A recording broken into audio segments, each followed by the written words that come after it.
ADAS is the new buzzword in the automotive industry because autonomous driving is the future. Now, although we thought this technology will take years to come to India, the fact of the matter is it's already here and it's available for virtually everyone. So let's say if you have a budget of 15 lakh rupees, you've got the Honda City, which is India's most affordable ADAS equipped car. But if you want to stretch your budget, you want an SUV, you can look at the Mahindra XUV700. Now this is the car that made ADAS mainstream in the country. But if you want to go electric and have a budget of around 50 lakh rupees, you have got the Hyundai Ioniq 5.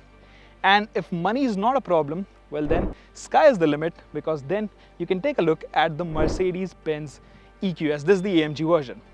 Now what we have got here today is a fine selection of cars. So let's see how the ADAS experience differs across different price segments.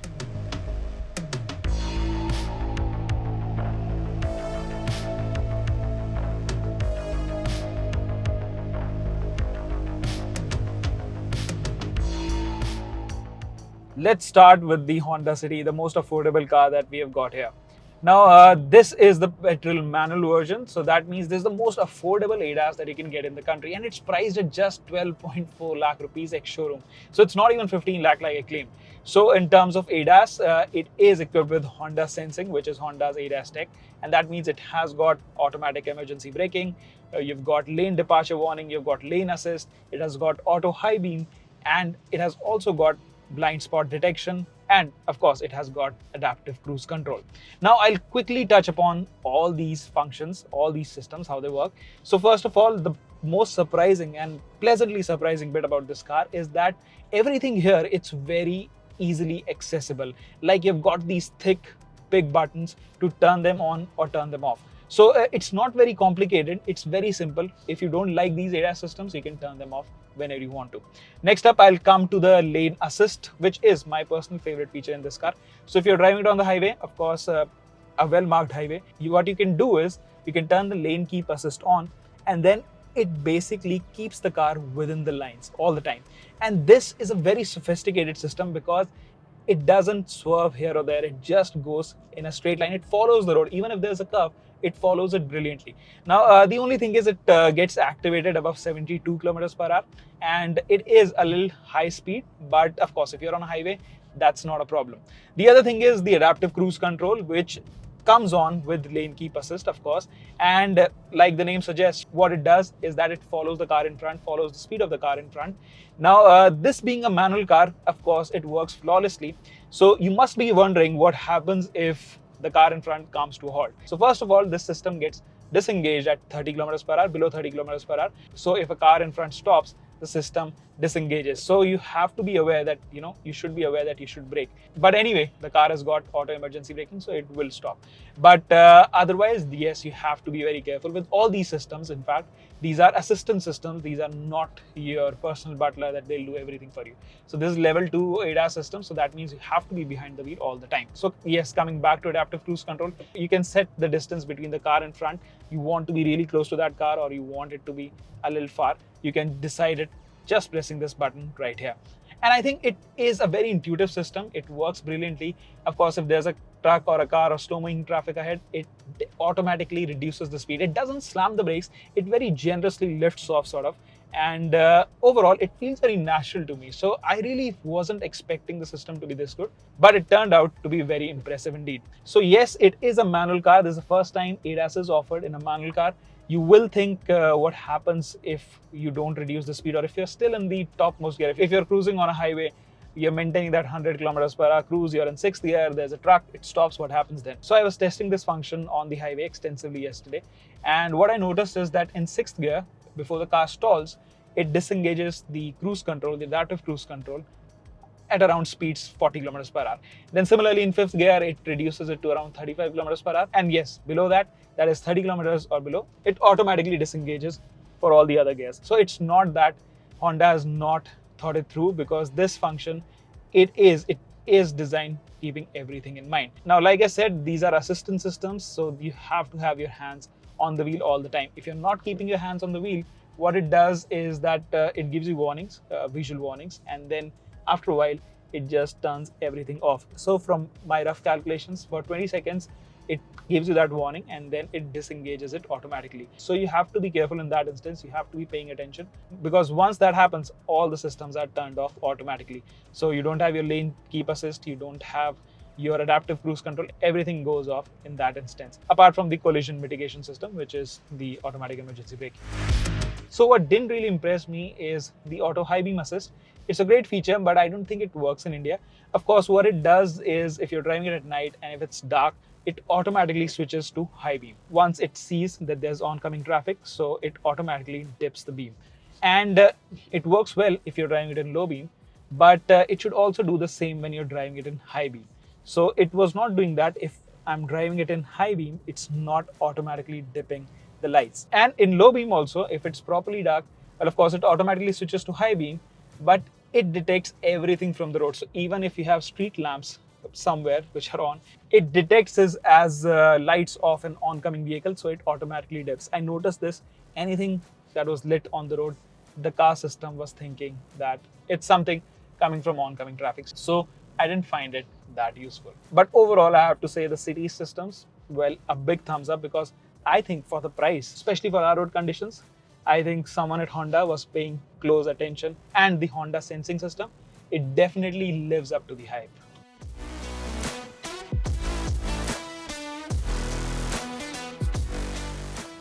So from the most affordable car, we have now jumped into the most expensive car that we've got here, the Mercedes-AMG EQS 53. Now this is a full-on sports car, but today we are going to be concentrating on the ADAS functions of this car. So it's very similar to what the city offers, and it may sound odd, but that's the case because all of the functions here are more or less the same. So right now I'm on the highway. Of course, the difference between the city and the Mercedes is the fact that how sophisticated the system feels in the mug. And of course, it has got a lot more functions, and it also has a lot more sensors, in the sense this uses the camera as well as the radar, whereas the city just uses a wide angle camera. So yeah, in terms of tech, this is loaded with it. Now coming to the experience, well, if you're driving it on the highway, it feels exactly the same as the city because it does the same sort of things. Of course, it feels a little more sophisticated, like I said, like the adaptive cruise control or the lane keep assist. It's very refined and it keeps you in the lane all the time. The steering inputs are also very gentle, and yeah, it feels effortless to drive even with ADAS functions. Now the difference is, of course, in terms of how this is calibrated. So for instance, the adaptive cruise control, so it can follow the lead car all the way up to a standstill, and then again it can follow it back once the car starts moving. So that's the advantage of this car, because it can follow the car in front throughout if the lanes are marked well. The other thing is the adaptive cruise control, the way it lifts off. I think this, in combination with the automatic emergency braking, it feels a little aggressive for our road conditions, because you know, our roads are very erratic, in the sense the driving behavior is quite erratic. So you have trucks not following the lane, you have cars which are driving in the middle of the lane. So in that respect, this actually brakes very suddenly, and you have to be careful because its brakes are very strong.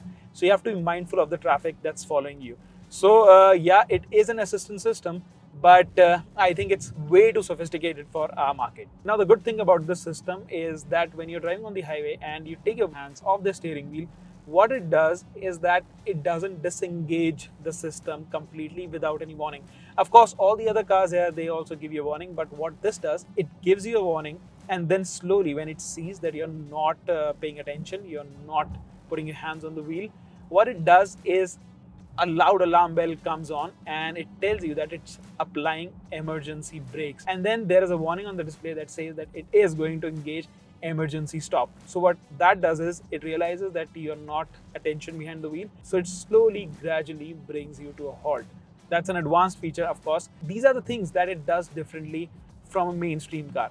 The other thing is, if you're driving at night, it has got auto high beam assist like all the other cars here, but this system is way too sophisticated, in the sense these LED headlamps, well, they ensure that if you're following a car in front, if there's an oncoming car from the opposite side, it's not going to blind the other person with its high beam or strong beam that this car has. So what it does is that creates a black spot of a sort in between. So what that does is, if you're following someone even with high beams on, it'll mark that car aside and it won't throw the high beam on it. And I think that is a great feature, especially in a country like ours. This works brilliantly. Now, one thing that I'm noticing while using the adaptive cruise control is that again it works perfectly, but let's say if I've set it up at 120, which is the speed limit of this highway, we are on the eastern peripheral road. So if you set it up at 120 and there's a truck in front of you, like for instance, I'll set it up right now. Yeah, it's set at 78. I can increase it anytime. So let's go all the way up to 110. So I have a car in front of me which is doing close to 80-90. So it's maintaining that speed with the car in front. Now you see there's a truck. It's going to slow down further, I'm sure. Yes, it has applied the brakes. Now what happens is if I pull out, yeah, the lane is clear, and now it'll go picks up speed rather briskly, because the sports car in EV, it does that.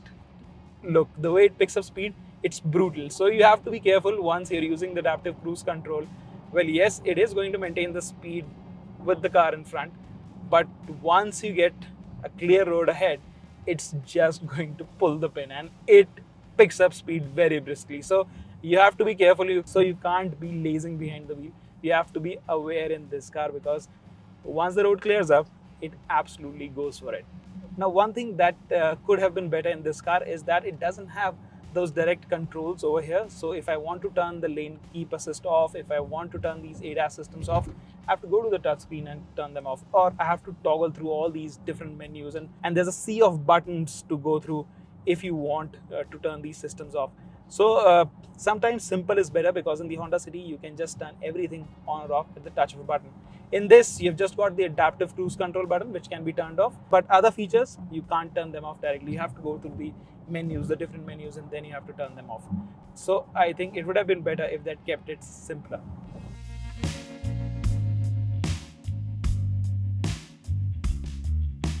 So now we are in the XUV700. It's technically India's first ADAS equipped car. In the sense, this is the first India-made car that was ADAS equipped when it came out in 2021.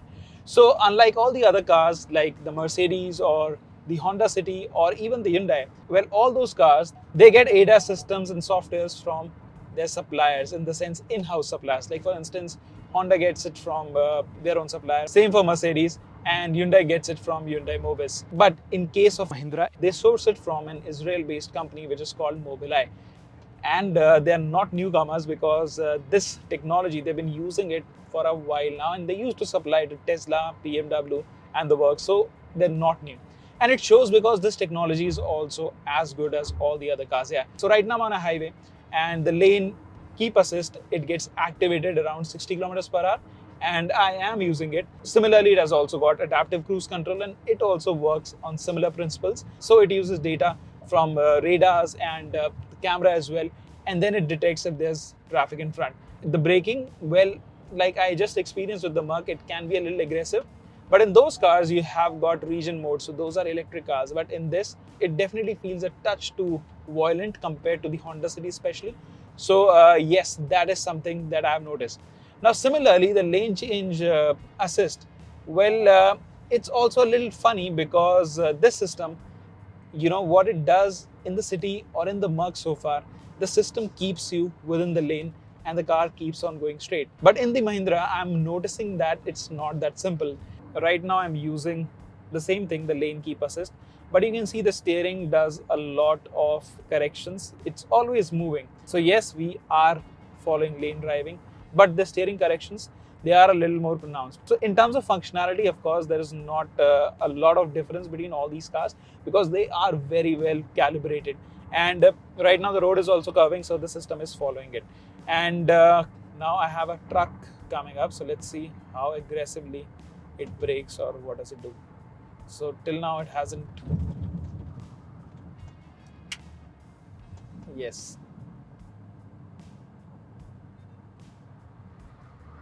So yeah, like I said, the braking, it can be a little violent at times. And if you set the distance too close to the vehicle in front, it goes all the way up to there with its set speed limit, and then it brakes right till the end. So the best thing would be to set the distance to maximum, so that you are prepared well in advance. You don't have to go right till the vehicle before it kicks in. So the system, like I said, it works perfectly fine. I don't think there's any problem. And to be honest, I've driven all three cars till now, and all of these work exactly the same, with the Mercedes feeling a little more sophisticated than the other cars. And it's also showing me the warning if I don't put my hands on the steering wheel. Another great thing about the XUV is that it comes with that booster headlamp, so same as the City, but it has got an extra beam. So when you're driving it in the dark, it automatically turns on that booster beam, and you've got illumination for around 200 meters, 150 meters or 200 meters, that's what it is. And I think they work brilliantly because these headlamps are the best in business. The other thing is it has also got auto high beam assist, so it does the same thing like the City. Again, the system is not perfect in all situations, but it does the job, to be frank with you. Now, what I don't really like about the XUV's ADAS, it's nothing related to functionality, but it's related to the accessibility. Now, you have got these buttons over here to set the distance from the vehicle in front. You've got your cruise control speed. You can turn the cruise control on or off, set the speed, all well and good. But if you want to turn these systems off, well, you have to toggle through different menus, different sub-menus to enter and then turn it off, each one individually. So I think that is quite distracting if you're driving. If you want something to be turned off immediately, it doesn't just happen. Keep on scrolling through settings, driver assistance systems, and individually you have to turn it all off. So I think that is a bit of a nagging feature, because these features, these ADAS systems, they are there to assist, and sometimes you don't want them when the traffic is erratic, when there's a lot of traffic on the road. So I think it needs that one button to turn everything off.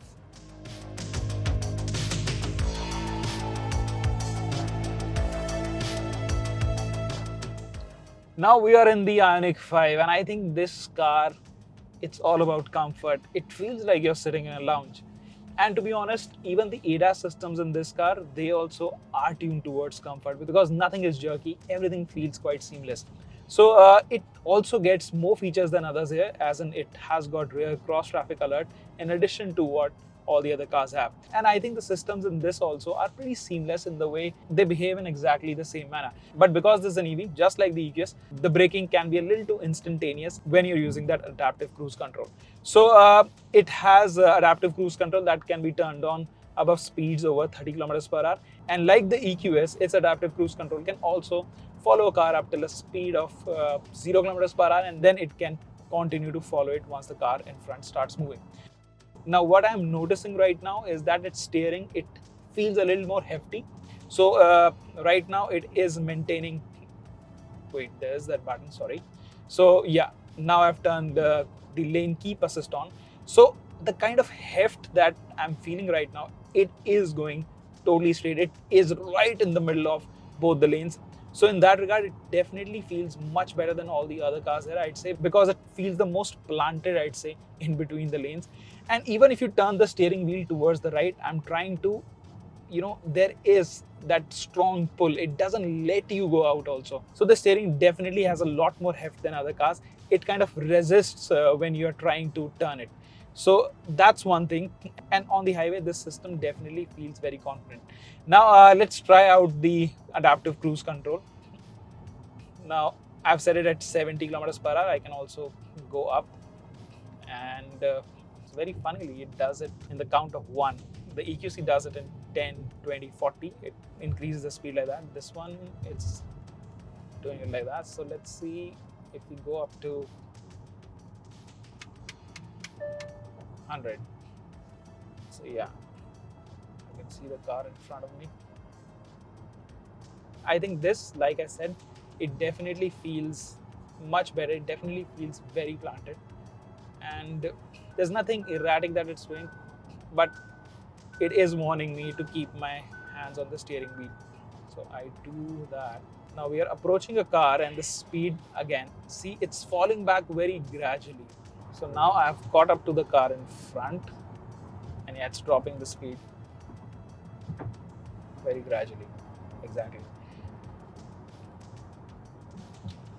So again, no surprise there. I think this system probably is one of the finest even here. And I think, like I said in the beginning, what I absolutely love about it is the fact that it inspires a lot of confidence. It is rock solid in this lane. Now, in terms of adaptive cruise control, lane keep assist, I think all these cars are very closely matched, and they more or less behave in the same manner. The difference between them is not that much. I think one area where all of these cars will differ is probably when it comes to emergency braking. Because from what I've experienced in the past, in terms of automatic emergency braking, that's where all these cars differ. That's where they are sort of inconsistent. Because I think that's the most tricky feature or system to trust when it comes to ADAS in cars.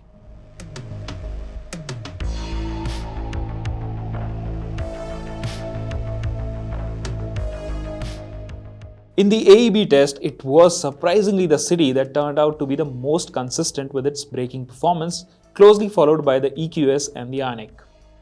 The XUV700, on the other hand, was a bit inconsistent and the AEB was kind of unpredictable at times. If you want more details on AEB, we have made a separate video where we have tested the AEB in all of these cars in a series of tests. So if you haven't already watched it, click the I button on top to watch the full video.